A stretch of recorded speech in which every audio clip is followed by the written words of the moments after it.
Yeah.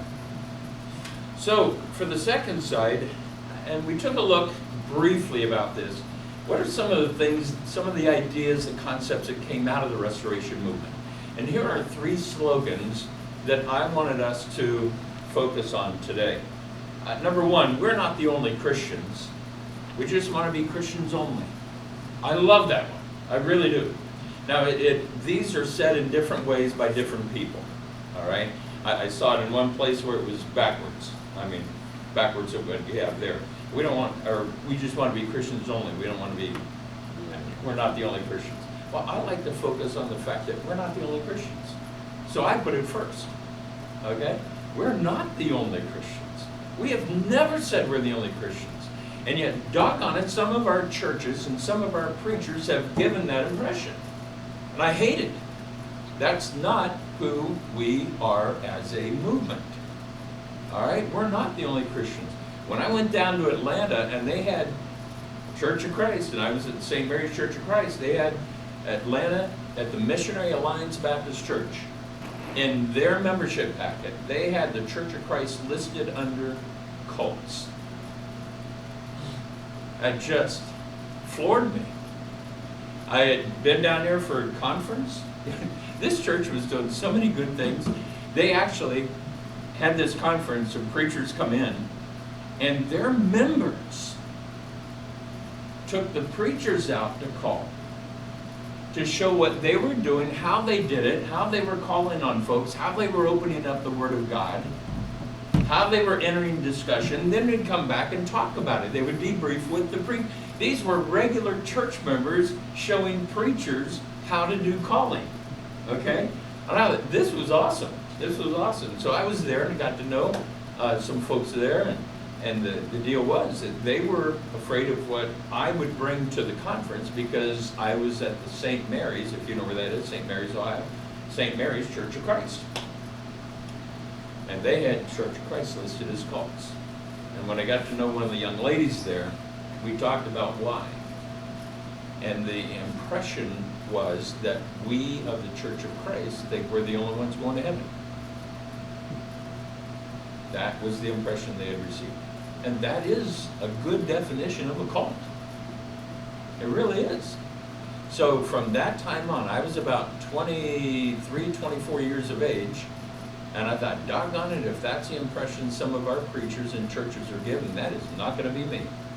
I mean, I determined right then and there, that is not going to be me. And for me and the churches that I've been able to serve, it's not been us. We're not the only Christians. We aren't. We just want to be Christians only. What does that mean? Christians without all the denominational hierarchy, etc., etc. Rick, I wanted to share a quick illustration. Yeah, real loud so they can hear you. When my wife and I were on our honeymoon, we went, I found a church in the area where we were staying, Church of Christ, and I thought, let's go to church Sunday then. I said, okay. So we did. And people would speak to us when we went in. Yeah. The service went through, we took communion. On the way out, the preachers asked, so where are you guys from? I told them that I was a student at Cincinnati Bible College, and he shut up, walked away, and that was the end of the conversation with anybody in that congregation. Yeah. So there are some with that name, with the name Church of Christ. There are. That, and boy was I turned off. Yeah. Dr. Foster, Dr. Louis Foster, you guys have heard that name? Great professor down. He was my major prof in my graduate school, okay? He was in on the translation of the New King James Version of the Bible and the New International Version of the Bible. This guy was brainiac, all right? Doctorate from Harvard, et cetera, et cetera. And he is not given to being sarcastic. He was not given to, but this one illustration I will never forget. He said, I went to visit a church and worshiped with them, and I was in Sunday school with them, and gave a couple of concepts or principles or questions, and they appreciated my being there. So just after the Sunday school class, somebody came up to him and asked him if he would do the praying in their worship service. because they really appreciated him as a brother in Christ, right? And so then he accepted, and he said, yes, I would do that. And then they found out a few minutes later that he was a member of an instrumental Church of Christ, not a non-instrumental Church of Christ, all right? And so then the leadership of that church had this discussion and said, we can't let him pray. We can't let him pray in our worship service. I mean, that we can't let him do that. So somebody had the misfortune of coming up to him and uninviting him to pray. And so Dr. Foster says, well, he said, can you tell me why? And because you're part of an instrumental Church of Christ. And he said, well, what is that? He said, well, that means that we would consider you to be a brother in error. All right? A brother who is in error. And Dr. Foster just says, well, who then does your praying? Think about that. If I don't get to pray because I'm a brother in error, what brother is not in error? Who then gets to do your praying? All right? We are all brothers in error, aren't we? I mean, come on. There's no perfect brother among us. And I thought, oh my goodness, for Dr. Foster to come through like that, it's like, well, then who does your praying? It's not who we are. It's not who we are. It may be some of who our churches are, and I hate that. It may be some of who our preachers are, and I hate that. But our movement is a unity movement. It's not a isolated. And when I went to Sunbury Christian Church, that's what they knew of that church. Oh, you're that church that doesn't do anything with anybody else in the community. Oh, you're that church up there on the hill that just kind of stays to yourself. And I broke that mold.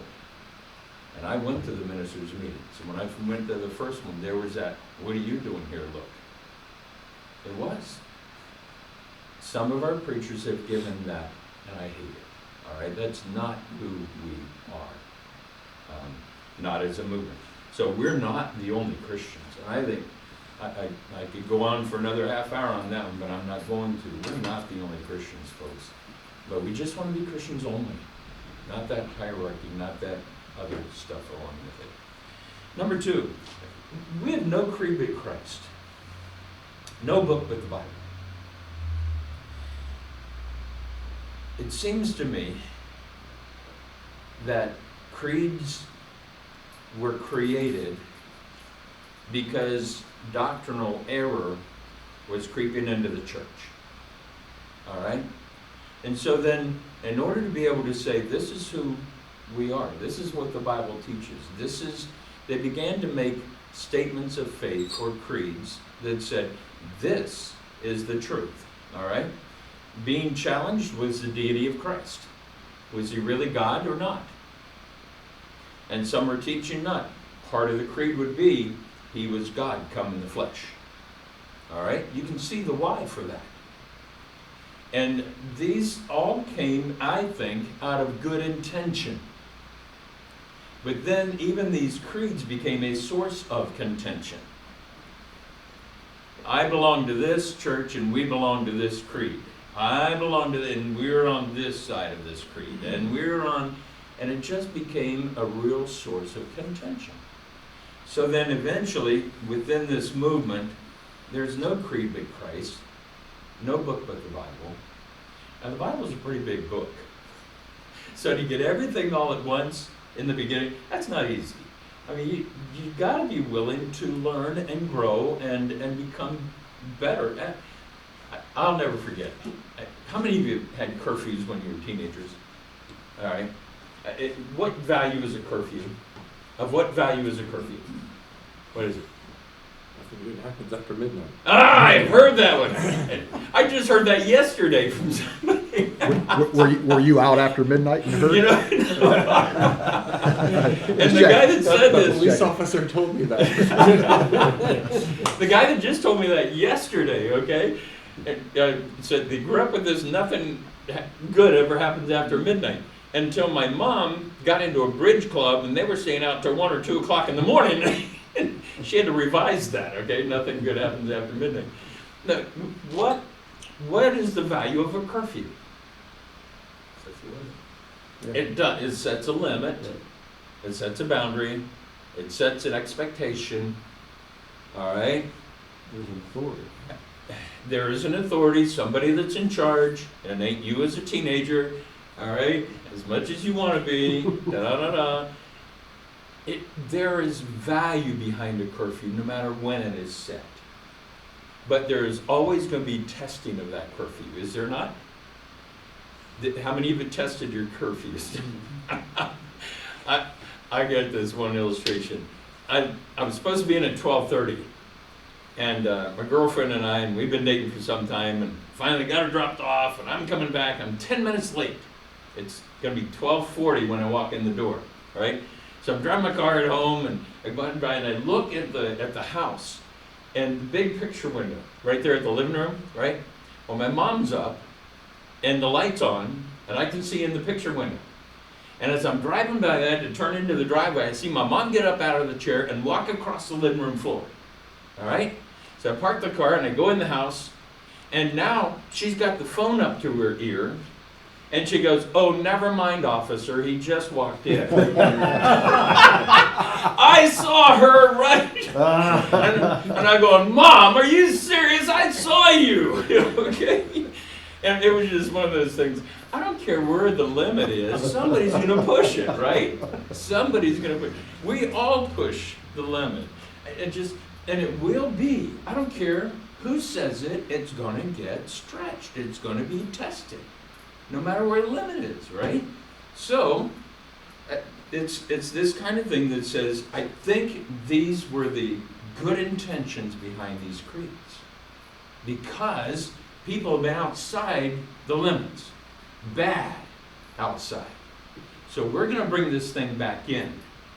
And as church leaders, we're going to adopt this creed. And it's what happened. The Apostles' Creed was the first one that we still have to this day. The Nicene Creed was another one. The Apostles' Creed was not made up by the apostles, but it was there, and it was adopted pretty early. The Nicene Creed being the same thing. What I want you to do, let's do this right now. I've got the Creed. Anybody remember the name Rich Mullins? Okay, great artist. He would not sing his songs for the longest time because he did not think he was good enough to sing, but he created songs for other Christian artists to sing. And then finally somebody talked him into singing. Does anybody remember what some of the songs were that he did? The Creed is what we're going to listen to. But any other songs? Didn't he, God is an awesome God? Yeah, our God is an awesome God. We've all sung that. That's Give Rich praise Mullins. to the Lord. which is Give really great. praise to the Lord. Yeah. Yeah, just a number of that just really went through the churches. He was in school at Cincinnati Christian University just 2 years after I left. He was there at the same time as my wife. And so didn't run around together, but they just knew each other. Rich died at a young age in his 40s. A very difficult life. If you've ever seen, what was it called, The Ragamuffin Man, or something like that, the movie? Watch that. He was a man who was torn on the inside, and yet wrestling with God, wrestling with the church, wrestling with himself, wrestling, just a constant wrestling match. And then ended up in an automobile accident in Indiana, and when he was in his 40s, and died an early death.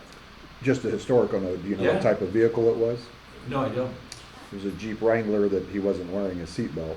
Ah, That's my understanding, and he was ejected from the vehicle. But me being Yeah. a Jeep Wrangler enthusiast, that always Yeah. stuck out to me. That yeah, okay. So I want you to listen to this song, but after I give you a copy of, because I want you to see what he's singing. You'll be able to hear it, but unless you see it in front of you, you may not understand the words. Now what he is singing is for the most part, the Apostles' Creed. But I wanted you to see the Apostles' Creed and the Nicene Creed right side by side.